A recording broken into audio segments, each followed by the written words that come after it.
Maybe you watch too many horror movies. Maybe um, you play too many gory. Hey, what's up, boys? So today we're going to be looking at a video titled "The Killer Alpha Male: The Case of Leon McLeod."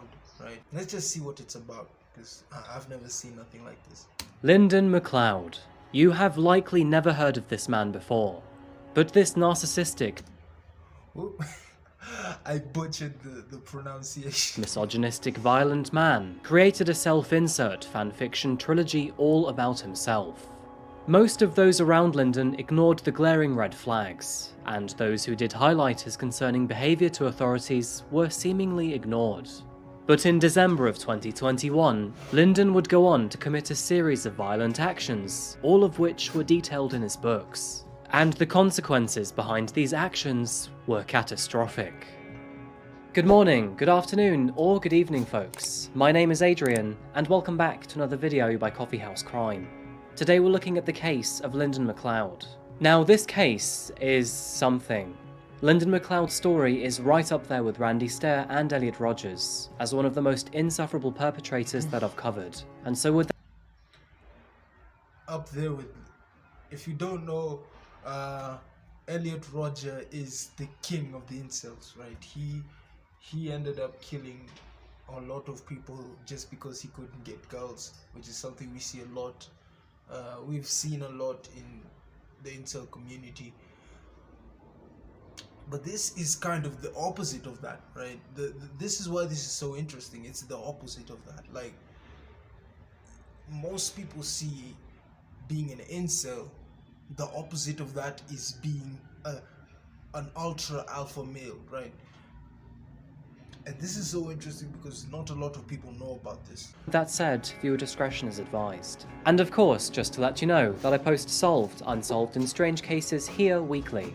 So if that's of interest to you, please consider subscribing to Coffeehouse Crime. So please, take a seat, my friend, and enjoy the coffee here. This is the case of Lyndon McLeod.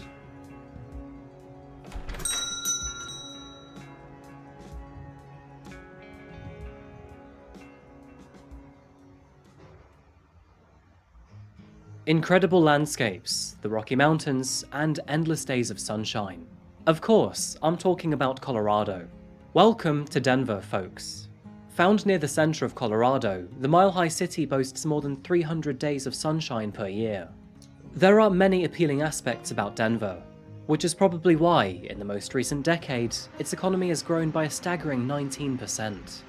But let's not tire ourselves with the boring facts this time, especially when there's so much natural beauty to look at. Hiking is at the top of the list when it comes to when there's so much. Look at that shit. Imagine walking, just hiking through that. Fuck. Man, like, this makes me one day when I'm like, God willing, able to do it. I want to be able to walk through places like this, man. Like, you just feel so peaceful with stuff like this. Much natural beauty to look at. Hiking is at the top of the list when it comes to Colorado's outdoor activities. Hundreds of trails sprawl across its mountains and forests, where other activities such as kayaking and mountain climbing await. And after a long day outside, Denver's incredible food scene will recharge you for the next one. It is also a city with world-famous breweries, a thriving sports culture, and more than 200 local parks. If you can manage Denver's rocketing prices, then you are more than sure to have fun here. And found within the city of Denver lived a man named Lyndon McLeod. Lyndon was not your everyday man, and as much as he'd like you to believe that he was a superhero, his unique differences tended to push him in the opposite direction. Born in the year 1974, Lyndon McLeod was born into a military family. He spent his younger years overseas, before living across multiple states in the US, and after attending high school in Ohio, he made the move down south to Texas. A rather sharp turn to our story, but by the time Lyndon was in his mid-20s, he found himself in a cult. This was due to his obsession with his girlfriend at the time, who eventually left him for another man.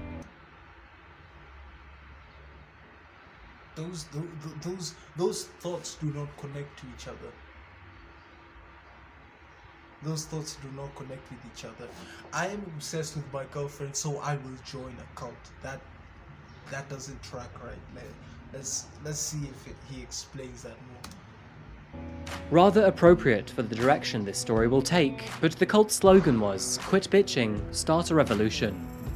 By the late 90s, Lyndon had established himself as a man who loved rock music, the great outdoors, and motorcycles. And that final hobby would come America at a cost.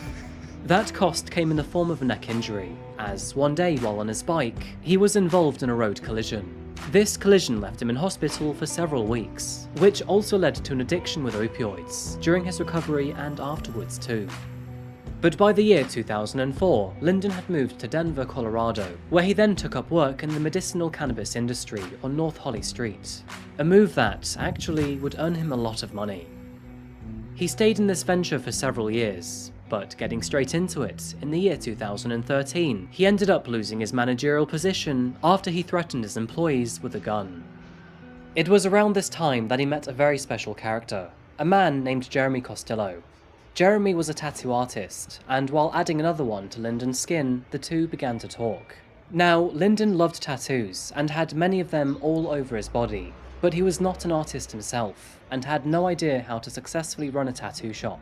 Despite this, he impulsively decided to invest all of his money into a new tattoo business with Jeremy, and needless to say, this eventually ended up bad for the both of them. Lyndon had a terrible relationship with his employees. He was aggressive, uncompassionate, and dreadfully sexist towards all of his female colleagues. No surprise, but eventually everyone hated him. This is something that will come up time and time again in this video. That's something you see a lot in kind of the red pill self-improvement space or community, right? I'm not saying the entire thing is bad. It's helped me a lot, right? Like, there's things that have been going on, like with my mental health, that I've benefited a lot just knowing about this space. But there's things that are being said that genuinely will make you an unhappy person, right? Like, you get into unhappy relationships, you will end up just being an unhappy person, right? With the type of stuff you put in your head. But the other side of this is hatred towards the other sex, right? Like, they make you hate women. Wow, like everything they do is negative, right? They only crave money, they only crave power, they only crave a man with status and stuff like that. They only want you when you have all of this stuff. The idea, the subtext behind that is women are evil, right? And that really just puts you in a negative mind space, that when you go out and you try to date and you try to do all of that, a normal girl will not look at that and say, that's the person I want to date, right? Whether she's unhealthy, she's maybe unhealthy or something is wrong with her in some regard. But yeah,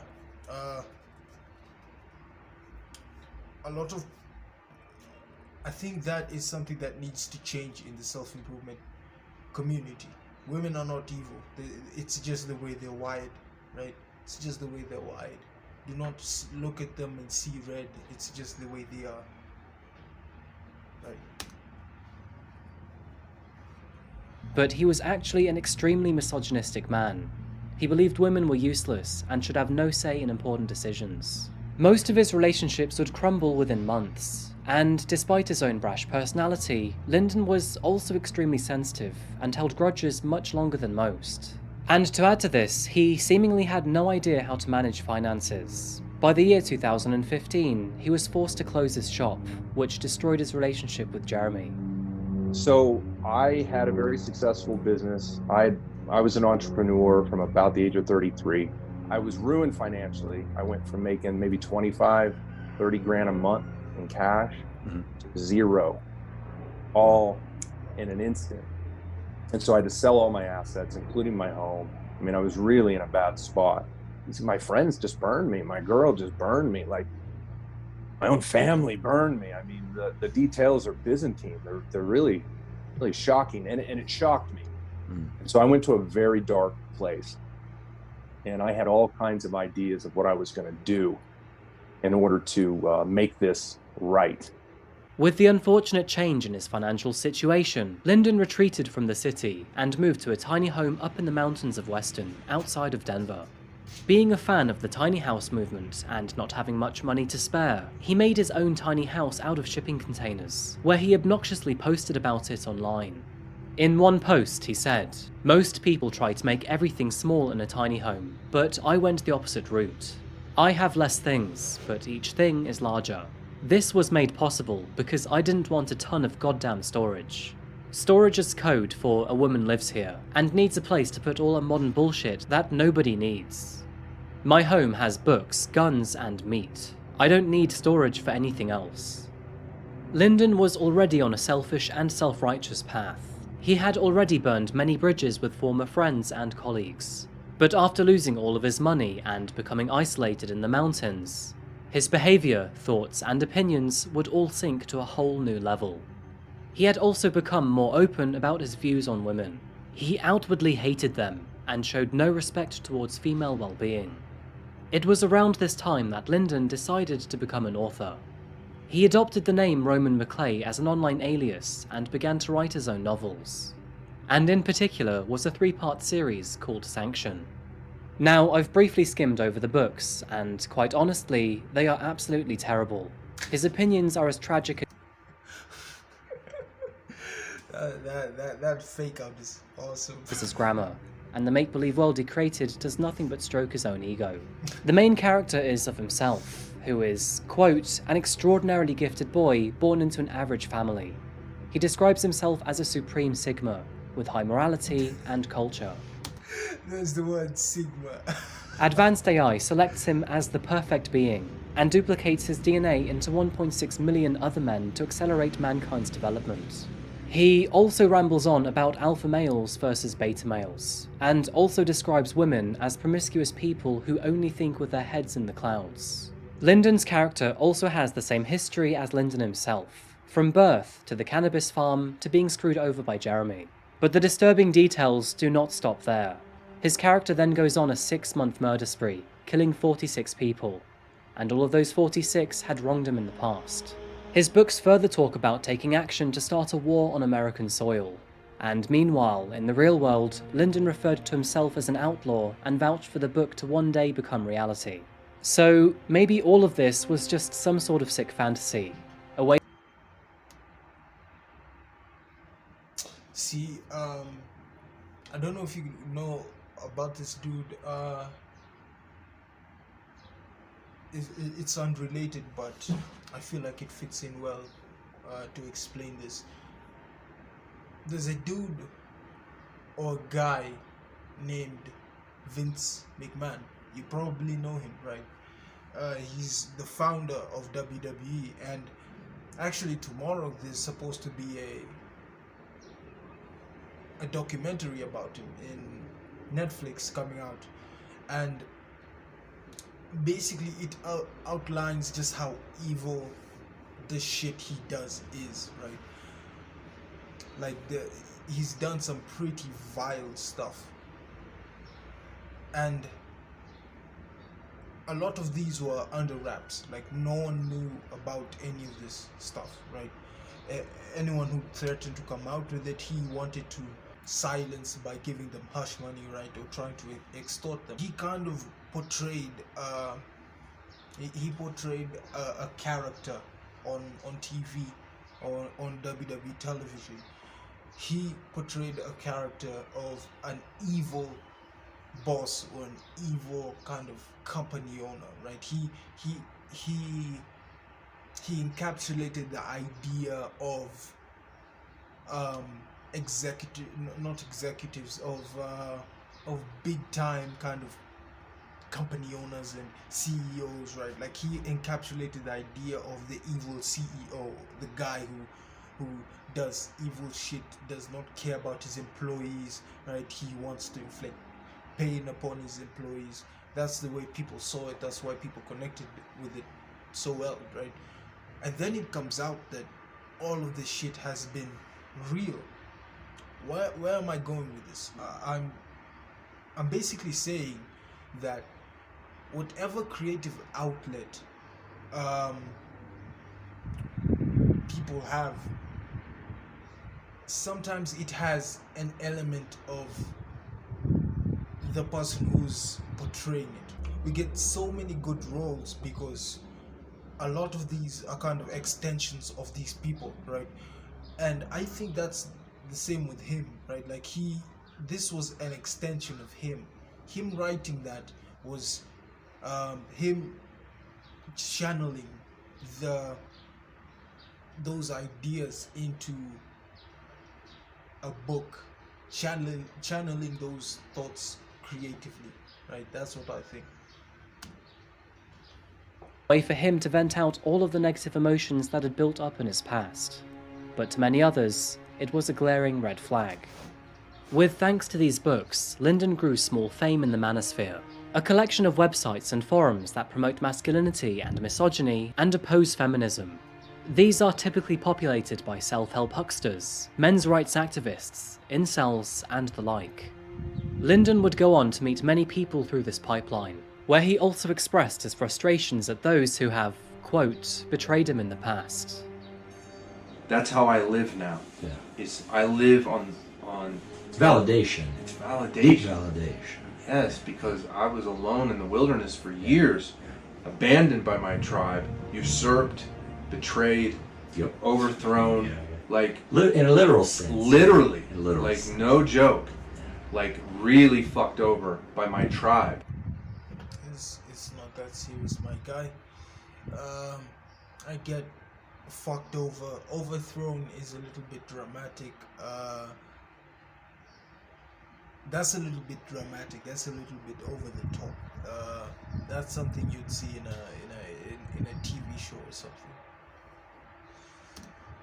And now I have a new tribe, and they're loyal to me, Yeah. you know. And I haven't tested the limits of that loyalty, but for where we're at now, Yeah. they have shown supreme loyalty to me. And that statement right there. I mean, For where we're at now, Yeah. they have shown they've shown supreme loyalty to me. That tells you that the guy, he only cares about himself, right? Because when you're in kind of a tribe, right, and I mean tribe in terms of your friend group, right? Some people say tribe to kind of in the context of us humans being social animals, right? They use that as kind of a word in that context, right? They've shown supreme loyalty to me tells you that he does not care about what those people think of him. He only cares about them being loyal to him. He doesn't care about being loyal to them. He doesn't care about being a good friend. He just wants them to be good friends, basically. And that tells you that he's selfish. He doesn't care about anyone. At least this is what we see, right? supreme loyalty to me. And through podcasts, interviews, and hanging out, he would allude to and even recognize his own problematic behavior. I live in a weird space. I'm proud of who I am, but I'm not proud of everything I'm about. I have thoughts, I have opinions, I have ideas, I have instincts that I think are wrong. But I have them. They're mine. They're real. Yeah. And I won't pretend I don't have them. Yeah. But that doesn't mean I'm proud of them. I don't know if a person has to deny what they are or embrace it fully. I had to admit, this is who I am, and it's ugly. Although these books And I'm sorry I'm posting so much, is that I see so many problems with the stuff he's saying. I see good and I see bad in the stuff he's saying. He said that he has all of these thoughts and emotions. The thing with thoughts and emotions is that they're just that, right? They're not to be followed to the T. Like, you don't have to act out on these emotions. Sometimes these emotions, these thoughts, they come up, right? These kind of negative emotions that you have, they just come up, right? You have no way of controlling that, right? The only thing you can control is the way you react to them. Saying that that is who you are is not really accurate, because it should be, this is what I'm exposing myself to, right? Being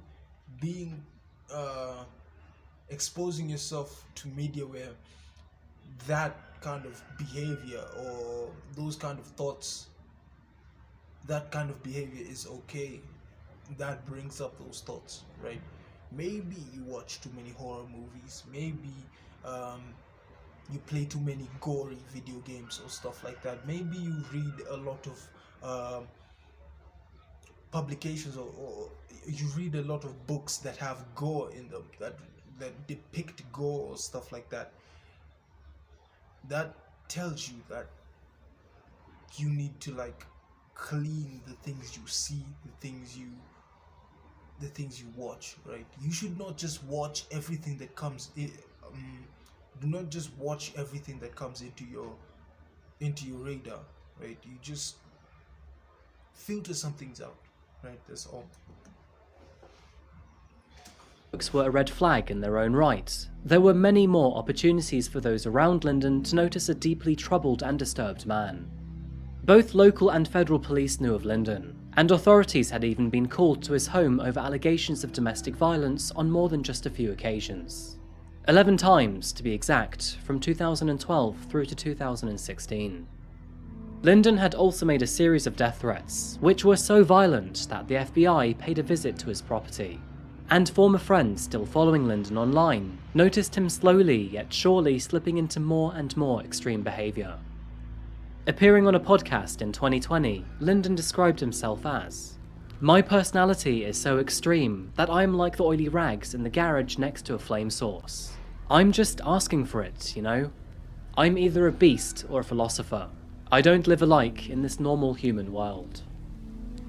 He would also continue with his aggression online, spreading his belief that law enforcement and social norms protect the weak from the strong, and that the weak better buckle up, because, quote, "shit is about to get real." By the year 2021, nothing had changed. And in fact, Lyndon was becoming more demanding, more agitated, and more reckless. And although he had moved in to live with 2 fans, he was subsequently kicked out for becoming, quote, "unhinged." Alongside his new partner, Anne, the two of them began to film clips for his next new project, which was a self-protagonist film called Warhorse. But as the two grew accustomed to one another, Lyndon's ugly side shone through. After striking her across the face, the two decided to take a temporary break from one another. So while Anne headed back home to Salt Lake City, Lyndon was given $20,000 pocket money, along with her van and motorcycle to continue recording. But after parting ways, Lyndon suddenly fell silent. Anne tried to contact her boyfriend over and over again, but he never replied. Her suspicion grew, and just days later, she realized that Lyndon had stolen a further $37,000 through crypto payments. Lyndon had rinsed her for her money. Almost simultaneously with this discovery, a few of those close to Lyndon had also learned that he'd been grooming underage girls online, and that he had been stealing money from other ex-friends too. Lyndon's addiction to opioids was never fully overcome, but this addiction would peak and trough throughout the years, and by winter of 2021, he was once again heavily abusing the drugs. And by December of 2021, all of Lyndon's problems would collapse in the worst imaginative kind of way.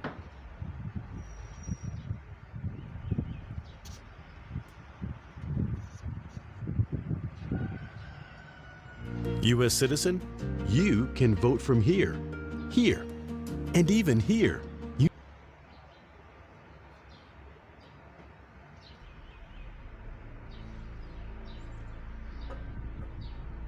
On Monday the 27th of December, only 2 days after Christmas, the peaceful atmosphere found in downtown Denver was met with Lyndon's wrath. Shortly before 5:25 p.m, a black Ford Econoline pulled up next to the Soul Tribe, a tattoo shop located on Broadway. Just seconds later, the armed man left his vehicle and entered the store. Lyndon opened fire on all that were inside. Alicia Cardenas, Alice Gunn Maldonado, and Jimmy Maldonado were all shot in the process. And tragically, both Alicia and Alyssa were. Lyndon stormed out of the tattoo shop, where he then made his way to his next so-called enemy. And just 6 minutes after leaving Soul Tribe, he arrived at West 6th Avenue, near Bannock Street.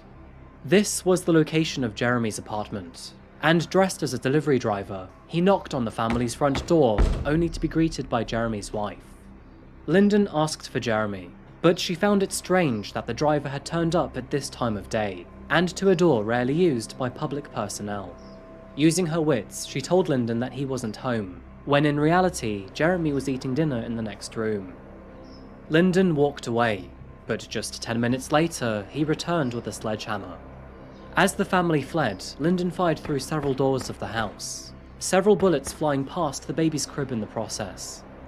Just moments later, the family's truck was also set ablaze. By 5:45 PM, Lyndon had arrived at a condo next to Cheeseman Park, near East 12th Avenue. This was the home of Michael Swinyard, another man to die in his books. Lyndon breached Michael's home, and tragically, after finding Michael, he shot him.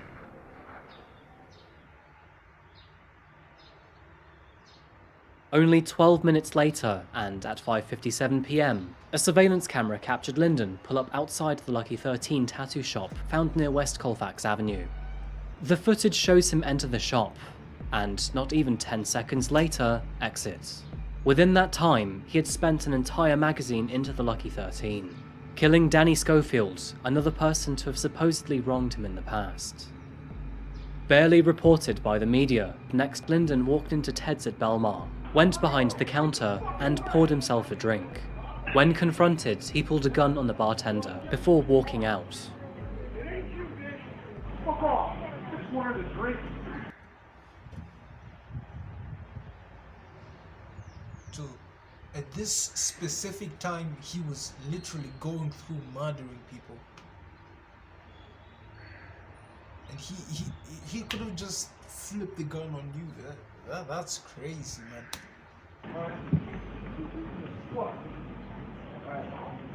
By now, at 6:04 PM, officers had located Lyndon and his van at the Wells Fargo bank found in the Belmar shopping area. They tried to contact him, but instead he fired his gun at the police.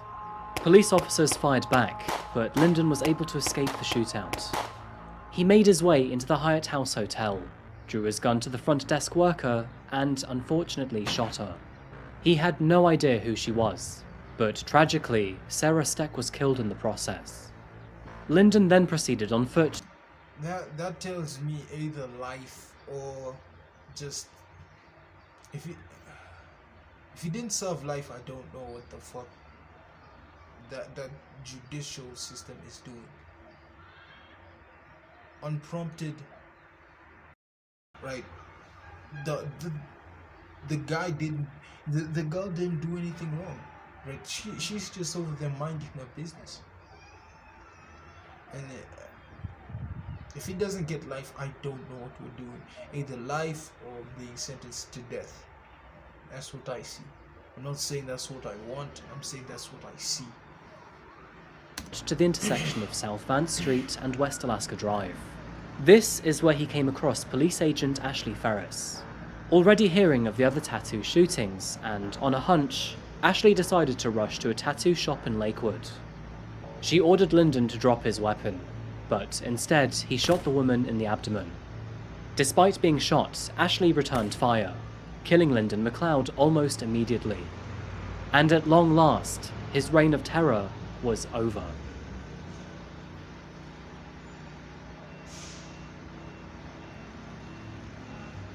What authorities were faced with next was the path of destruction left behind. With 5 deaths and 2 injuries spread across several harrowing scenes, scores of police tape, and hundreds of officers sprawled across the awful aftermath. Denver and the local communities banded together to show their love and support for the victims. And with multiple tattoo shops destroyed, the assault seemed to be targeted. Combining this with the deaths of multiple tattoo artists, the 27th of December 2021 came to be one of the tattoo community's darkest days. By morning, the city had come to realize that the shooter was none other than Lyndon McLeod, and tragically, almost everyone who already knew of him admitted they were not surprised. It probably comes as no surprise to you either, but authorities had countless opportunities to intervene and stop Lyndon from his final actions. His former roommates, who had already kicked him out of the property, had warned authorities already of his growing violent behaviour. He had shared with them that he wanted to attack Denver with a flamethrower and begin a violent revolution. Many friends and fans had tried to warn authorities about this. Andrew Teal had grown weary of Lyndon, and had even called Denver police, the FBI, and German police to complain. This man did his very best to address the authorities. Andrew literally created a 9-page document addressing all of his threats with sources. And all of this was an entire year before the attack. It's a terrible shame that no one listened to him. Now, of course, the public would soon learn of his books, and everything seems so obvious in hindsight, but these books would describe the very same actions Lyndon took on his final night. You know, it's strange to think about, but he essentially portrayed his main character as an idealized copy of himself, and then viewed himself as his character. His character followed his history up to the point in time where he had written his books, but then, flipping the scenario, he would then follow his character's actions in the years to come, all the way through to his death. There was one crucial difference between him and his book, however, as he and his misogynistic life were killed by the hands of a female police officer, who, by the way, he had shot first. Although she was temporarily paralyzed in her right leg after the shooting, I'm sorry for laughing at that. I apologize. Bruh. Ashley Ferris is now able to walk again, and will hopefully go on to make full recovery. Jimmy would go on to make a full physical recovery, but he has a new burden instead, as tragically, his wife Alice was killed in the process. Although Jeremy Costello and his partner were killed by Lyndon in his fictional book, the two luckily escaped with their baby in reality. As Lyndon broke his way into their home with a sledgehammer, Jeremy and his family fled through a side door before taking refuge in a nearby shop. This, of course, left them with a tremendous amount of psychological stress after the incident. But nevertheless, the family are glad and feel so fortunate to make it away with their lives. I looked in the peephole and I saw it was like a delivery or a mail carrier. He said, I have a package for Jeremy Costello. And he kept asking, are you sure? Are you sure? And she said, yeah. So we moved into this other room in between the two rooms of my shop, and he fired 6 shots through the door at us. I was pretty much his #1 target. I guess he wanted me to read it to see that in the book, a character was that was his own name, Lyndon McLeod, was gonna kill me and then behead her. The fuck? Why? Why?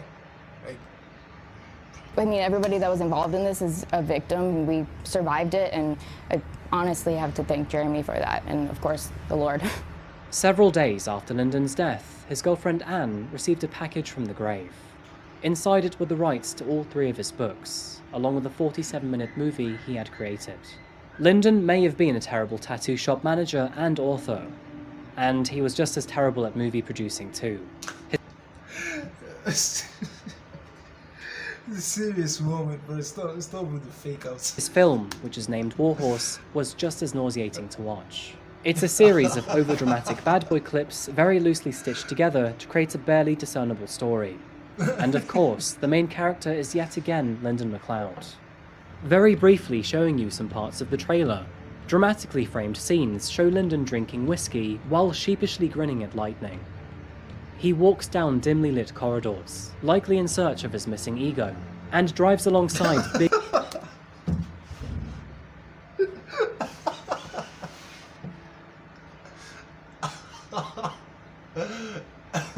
Hey bro, stop.